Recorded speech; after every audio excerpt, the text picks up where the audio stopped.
പത്തിയൂർ ഭഗവതിപ്പടി ജനതാ വായനശാല കേരളപ്പിറവി ദിനാഘോഷം, മലയാള ഭാഷാ ദിനാചരണം, അനുമോദനം എന്നിവ നടത്തി.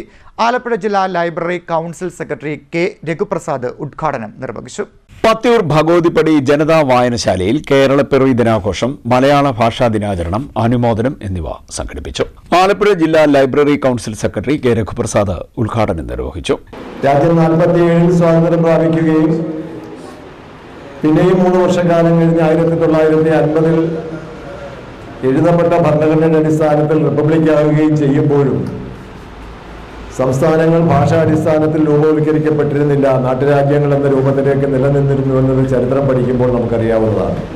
അതിനേറെ വർഷങ്ങൾക്ക് ശേഷമാണ് ഭാഷാടിസ്ഥാനത്തിൽ സംസ്ഥാനങ്ങൾ രൂപവൽക്കരിക്കപ്പെടുന്നതിനെ സംബന്ധിച്ചുള്ള ചർച്ചകൾ രാജ്യത്തിൻ്റെ വിവിധ കോണുകൾ നടക്കുകയും ഗവൺമെന്റിന്റെ മുൻകൈയിൽ അതിനുവേണ്ടി പ്രത്യേക ഒരു കമ്മിറ്റി രൂപവൽക്കരിക്കുകയും അങ്ങനെയാണ് മലയാള ഭാഷ സംസാരിക്കുന്നതെല്ലാം കൂടി ചേർന്നുകൊണ്ട് കേരളം എന്ന് പറയുന്ന ഈ കൊച്ചു നാട് കേരളം രൂപവൽക്കരിക്കപ്പെടുന്നത്. 69 വയസ്സ് എന്ന് പറയുന്ന പ്രായം പിന്നിട്ട് 70-ാം വയസ്സിലേക്ക് 7 പതിറ്റാണ്ടിലേക്ക് കേരളം മാറുമ്പോൾ കേരളത്തിൻ്റെ ഇന്ധനങ്ങളെ സംബന്ധിച്ച് നമ്മൾ നല്ലതുപോലെ ഓർക്കുകയും എങ്ങനെയാണ് ഈ കേരളം മാറിയത് എന്നതിനെ സംബന്ധിച്ച് ചർച്ച ചെയ്യുകയും പുതിയ തലമുറയെ പഠിപ്പിക്കുകയും ചെയ്യണം. 56-ൽ കേരളം രൂപവൽക്കരിക്കപ്പെട്ട് നവംബർ 1-ന് കേരളം രൂപവൽക്കരിക്കപ്പെട്ട് 6 മാസക്കാലം കഴിയുന്നതിനുള്ളിൽ സംസ്ഥാനത്ത് നിയമസഭാ തെരഞ്ഞെടുപ്പ് നടക്കുകയാണ്. ആ നിയമസഭാ തെരഞ്ഞെടുപ്പിൽ കേരളത്തിൽ ഒരു ചരിത്രം കുറിക്കുകയാണ്. കേരളത്തിൽ ലോകത്തിന്റെ ചരിത്രത്തിൽ ആദ്യമായി ഒരു കമ്മ്യൂണിസ്റ്റ് പാർട്ടി ബാലറ്റ് പേപ്പറിലൂടെ അധികാരത്തിൽ വരുന്നു എന്നുള്ളതായിരുന്നു കേരളത്തിലെ ആ തെരഞ്ഞെടുപ്പിന്റെ പ്രത്യേകത. ഏപ്രിൽ മാസം 5-ാം തീയതി EM ശങ്കരൻ നമ്പൂതിരിപ്പാടിന്റെ നേതൃത്വത്തിൽ EMSന്റെ ഗവൺമെന്റ് അധികാരം ഏറ്റെടുക്കുന്ന ആ കാലഘട്ടം.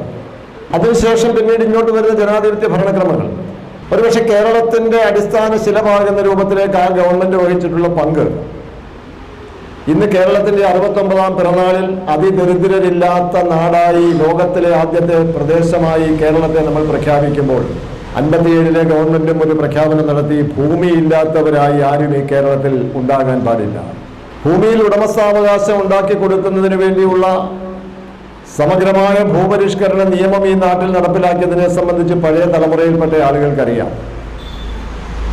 വിദ്യാഭ്യാസം എന്ന് പറയുന്നത് ഒരു വരേണ്യവർഗത്തിന്റെ മാത്രം കുത്തകയായിരുന്ന ഒരു കാലത്ത് വിദ്യ അഭ്യസിക്കാൻ ആഗ്രഹിക്കുന്ന ഏവർക്കും അന്ന് ഫീസ് കൊടുത്ത് മാത്രമേ പഠിക്കാൻ കഴിയുകയുള്ളൂ.